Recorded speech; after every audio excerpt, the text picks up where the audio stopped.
Welcome to Liquid Lunch. It is Thursday today. It is. Right? We're starting a little early just because we can. Yep. Because Lalo's here and I'm ready to sub and... exactly. Sandra's not here right now. Not yet. So. And we found out, I've just learned that she's like, you have to always tell her, be there half an hour before, otherwise she's half an hour late. Yeah. I used to be like that in my family. Really? Yeah.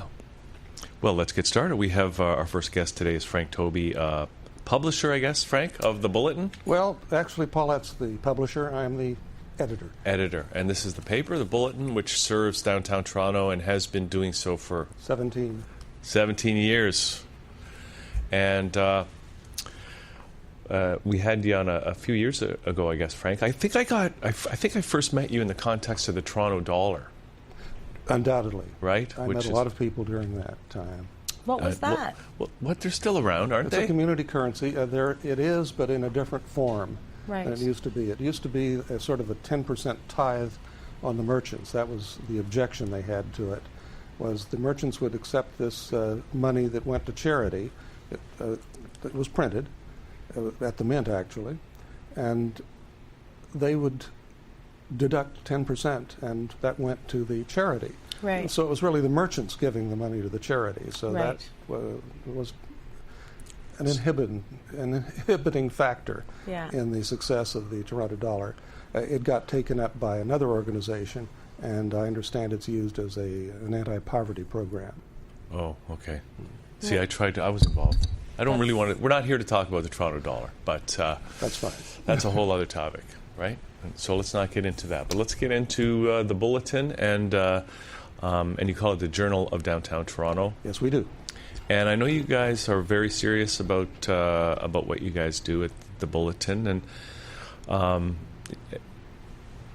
know you've recently changed formats, but I want to get into some deeper topics, Sure. Frank, like the state of the media. Mm-hmm. You know, because you guys are doing your very best to do some good reporting. Thank you for that. To downtown neighborhoods Yes. of Toronto. Like, what's your general approach between you and the publisher? Maybe you can just kind of give us, like, what's your philosophy? Well, at the publisher Bulletin? and I, share the same bed. Paulette's my Breaking wife. news. one way to put it. Breaking news. These are business TMI. These are business terms. Business terms, yes. Okay, so what is your motivation, and what are you guys really all about? Making money and informing the community in either of those orders. Right. Okay.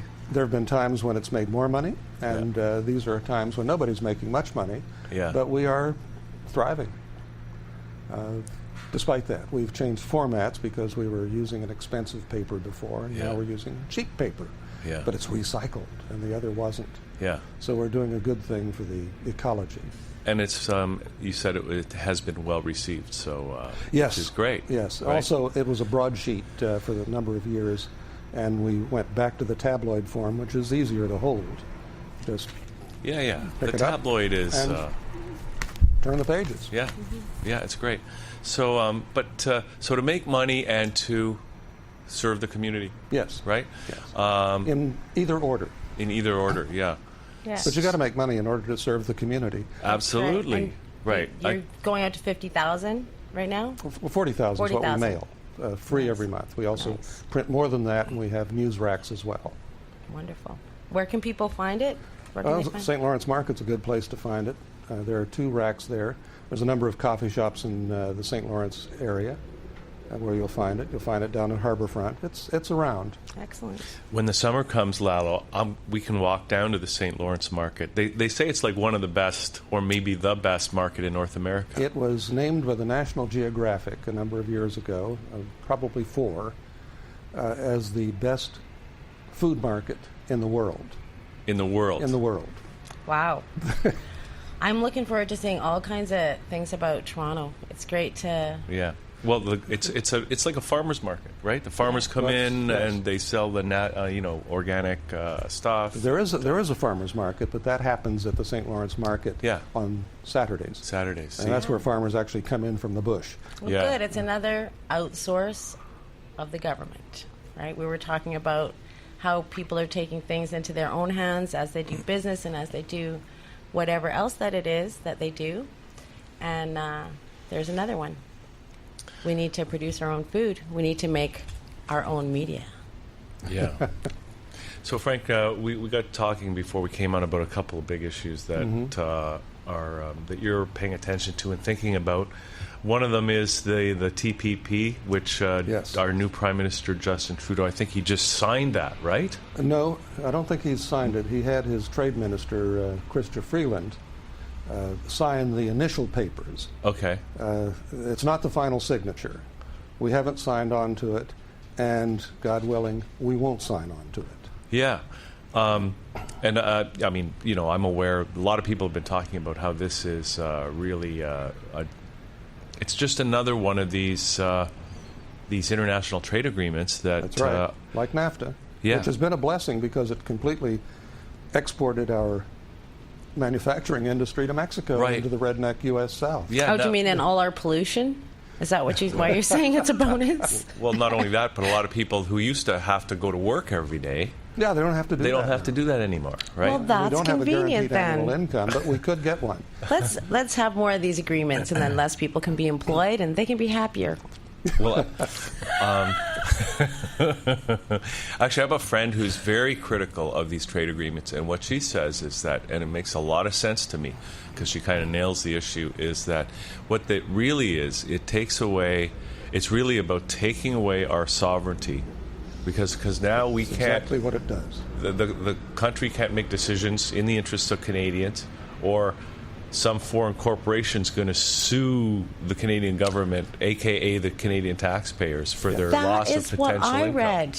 That is actually the one thing that I did read about this, and I was saying, so what is going to end up happening is our country is going to end up in legal disputes with not even other countries, but other corporations that have whatever clout they might have, and that's actually going to count here? That's actually going to... You're hitting on the theme of my column for this month, and that is the fact that the Transpacific Partnership, to sign it, is perhaps an act of treason, because it gives the country away. Well, let's give the people a reason to get the pitchforks out. Let's say... She just learned that today. I did. She did. It's farmer lingo for protesting. Yes, get those pitchforks out. Okay. To get the ordinary folks out. Well, they'll want to do that, too. Now, the Transpacific Partnership is the type of a trade deal that only benefits corporations. It does not benefit anyone else. And it doesn't just benefit all corporations. It benefits a very few huge transnational corporations.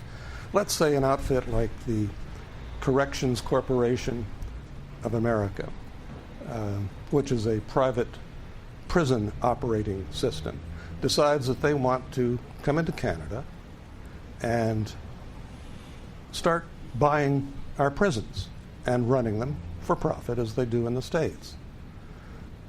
There are a number of rules that go along with this, including the states have to guarantee that they will keep the prisons 90% full. So the judges are under pressure to sentence people to longer terms or to terms in jail. Prison. It's a business? Exactly. It's a business. Jail, it's a business. Oh, and now, of course, we know that's true down in the United States. Yes, we know that they have them making license plates. They have corporations who That's are... right. They do a lot of things. They also, if they have an architect who's in prison, they can pay him pennies an hour and hire him out to a private I didn't know that. Private and business. That yes, is absolutely ridiculous. Any resource they've got, right, they can sell off, rent out to the private sector. So this outfit, let's say CCA, comes to Canada, and we say, no, you can't do this sort of thing in Canada. They can then go to a group of lawyers who is the Supreme Court of the Transpacific Partnership. And this group of foreign lawyers will determine how much Canada should pay CCA for the profits it should have made had it been allowed to participate in what it's doing. That is also wonderful? ridiculous. It's wonderful. Right? It's also wonderful ridiculous. for CCA, and it's wonderful for corporations, and it's an evil scheme, and only a traitor would sign it. So it's up to you guys. So it hasn't been fully signed yet. Is that right? You two and the rest of the business people in Toronto are going to help the people and organize better systems that do not that include fairness and have an element of social and economic justice, right? I can hear the violins now. Yeah, I'd like lots of violins on this one. Well, but I mean, we've seen public outcry to so many policies in the last 20 years, from the GST to the free trade deal to all kinds of stuff. And yet, it doesn't matter what government is in power. They always do what the people obviously don't want, right? And strange, isn't it? It is very strange. And now we have this Trudeau, who's supposed to be a new light in Ottawa. Let's hope. But he's obviously been replaced in the last couple of weeks, if you've been listening to what he's saying. Really? What was he saying? It's a complete opposite of what he was saying in terms of the environment, in terms of the pipeline. So now he's saying, Trudeau, the last thing Trudeau just said is the pipeline is going to pay for Canada's green economy. That's the East Pipeline going to Montreal or whatever? Yes. Yeah. That's a great idea, I think. Okay, well, okay, that's a different issue. But even this issue here, right? So he's got the trade minister signed the deal. So she did, but it's a tentative signature. It's not the final signature. So now what has to happen has to get passed in Parliament, I would think. Yes. Right? That's the next step? Let us hope. That's the next step, and that they turn it down. And the U.S. Congress, I think, will turn it down, which would be the end of it. For everybody? I would think so. If the U.S. isn't going to be part of it, we mustn't be. Right. If the U.S. is a part of it, we mustn't be. Well, whoever's a part of it, we mustn't be. No, but okay, but even if it doesn't, right? It seems to me that there's this inexorable urge towards all this stuff. So even if this becomes a big public outcry, a big public issue, and the government turns it down, but there'll then be another trade deal negotiated in a few years, and by then the public they don't have the appetite for that kind of protest anymore. This is what we see over and over. I'm not sure that would hold true in a case like this. That's a pretty evil pact. That's a terrible pact. I mean, is it that much worse than the free trade deal or the NAFTA? Yes. Oh, yes. We do get sued. We've been sued, I forget for how many hundreds of millions of dollars that we've paid out. I think there were 5 major cases under NAFTA for restraining trade under that agreement because we didn't want certain things to happen in our country, so the taxpayers paid. The TPP would just break us. They would run roughshod over us. The transnational corporations. I do think the worst part of it is that corporations will be able to go after our government for not meeting their corporate and economic needs. So I hope that there's a way for us to get that across to the people, that it is an affront to our legal sovereignty, or at least our government's legal sovereignty. We already feel like our government runs like a corporation. We've already seen, I'm from BC, we've seen almost all of our government services that were, our phone and all these kinds of things have all been privatized. They've all been turned into corporate entities. So the idea that these corporate entities would even have more power and that they would be outside of our country but making decisions based on their profit, their singular profit motive.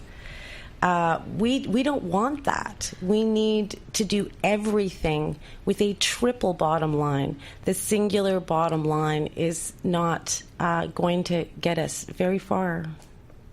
It just seems to me, though, that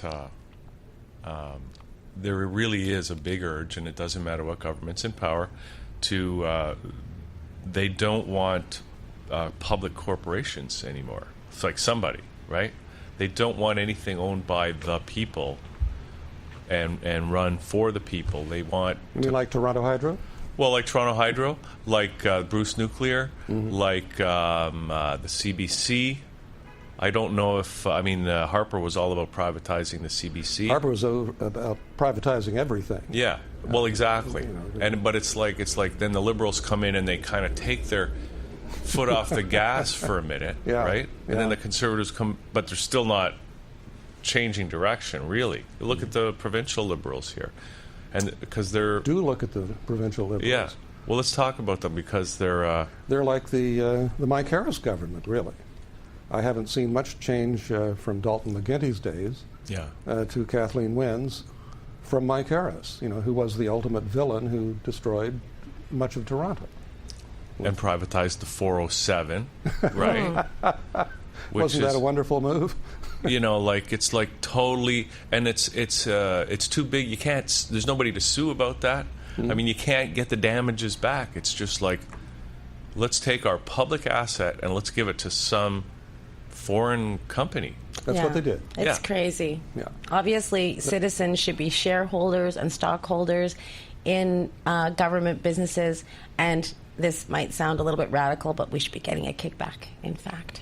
You mean dividends? Yes, I do mean dividends. Yeah. That's not exactly a kickback. No, a kickback is something far more nefarious. Yes. That's right. So, do you want to talk briefly about the carbon tax, another issue? Well, now, it's not so much the carbon tax, although that too is questionable, but carbon credits. Did you see The Big Short?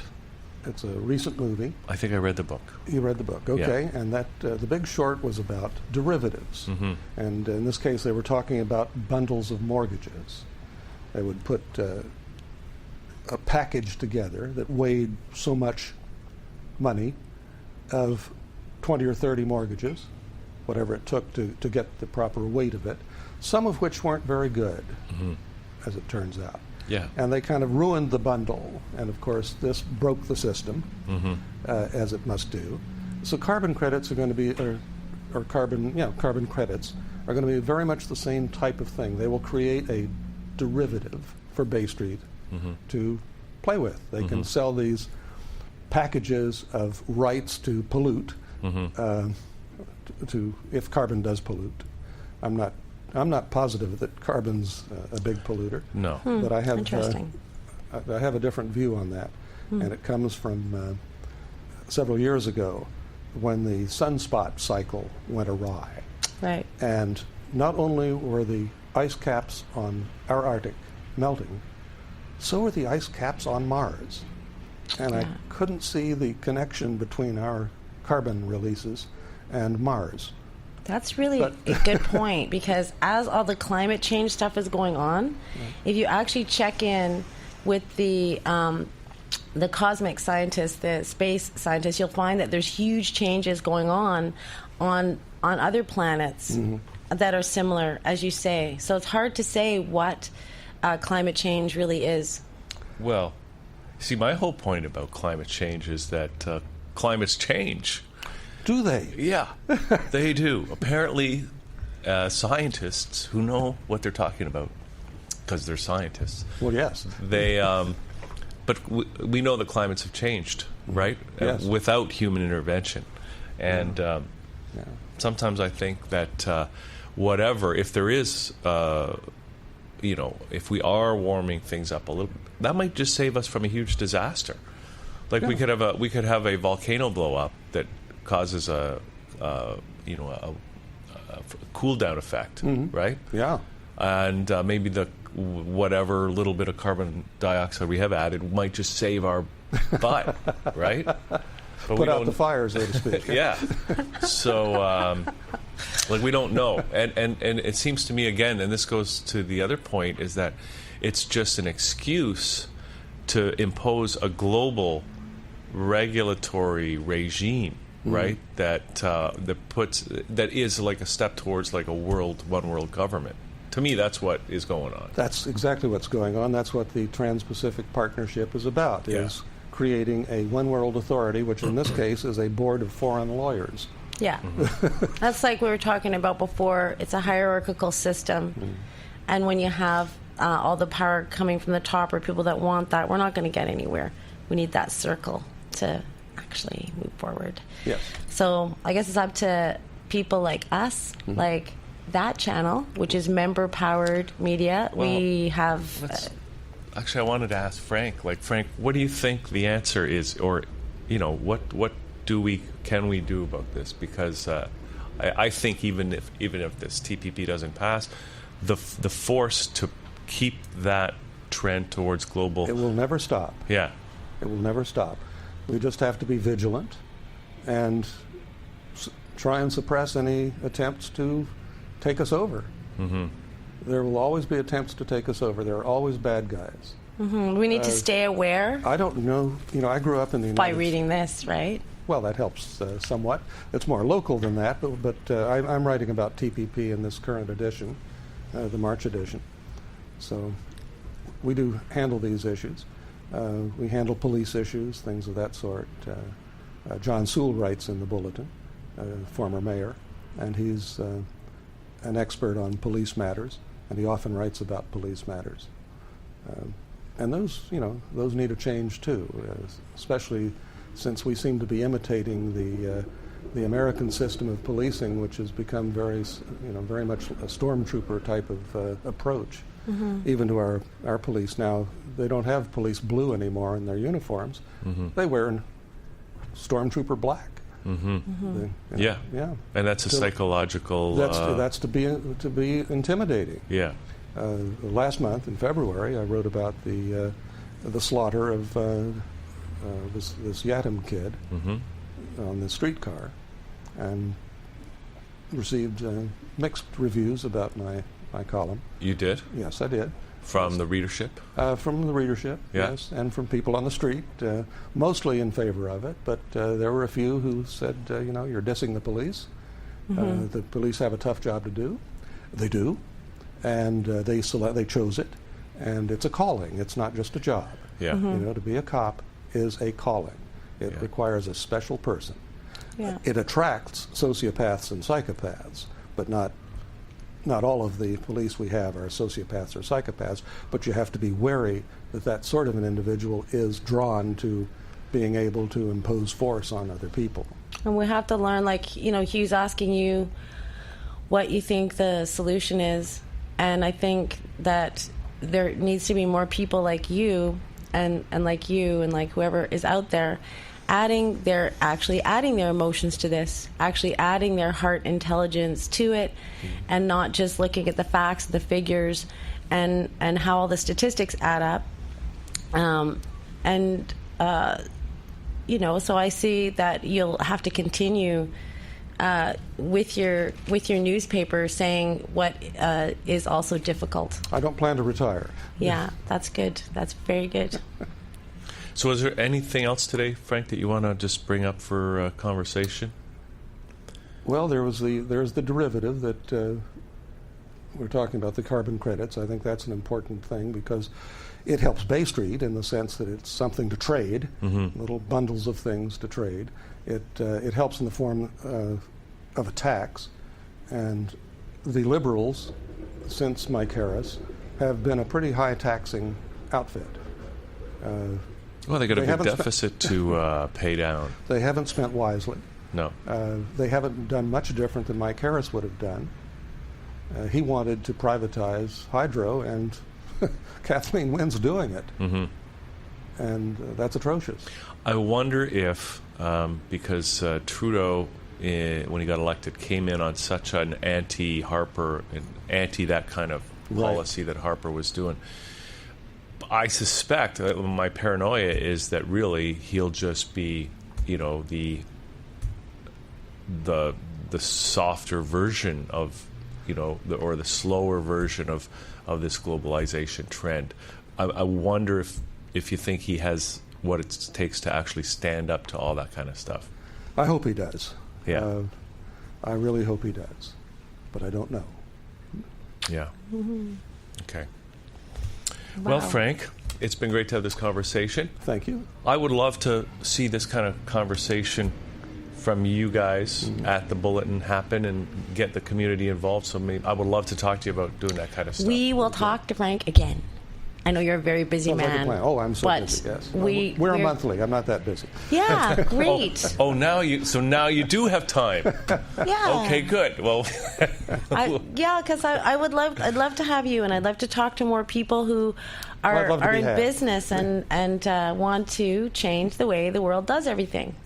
Yeah, absolutely. Yes. Well, I've really made a great change in the way the world does things, haven't I? Yes. Well, I know you're doing your best, Frank, and yes. We all appreciate it. So people can get their copy at the St. Lawrence Market or go to the-bulletin.ca is the website, right, Frank? Yes, and there's a flipbook version of it.